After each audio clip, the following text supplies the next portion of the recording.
નસવાડી તાલુકાના ચામેઠા વસાહત ખાતે આવેલી ધોરણ 1 થી 5 ની પ્રાથમિક શાળામાં કોઈ કાયમી શિક્ષક નથી, જેને લઈને ગ્રામજનોએ સૂત્રોચ્ચાર કરી કાયમી શિક્ષક આપો નહીં તો શાળાને તાળાબંધી કરવાની ચીમકી ઉચ્ચારી છે।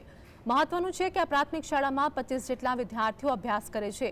નવું સત્ર શરૂ થઈ ગયું છે, તેમ છતાં તંત્ર દ્વારા કાયમી શિક્ષક ના મુકાતા બાળકોનો અભ્યાસ બગડી રહ્યો છે।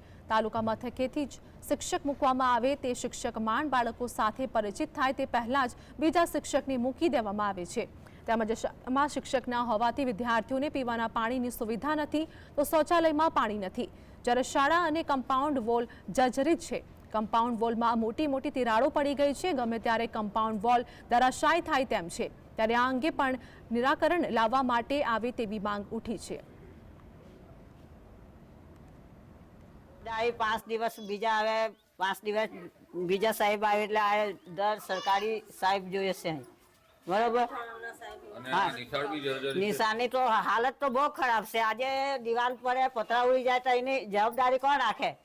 મમ્મી પપ્પા તો ઘેર રહે, બરોબર, ને એ કોણ હાંસવી રહે?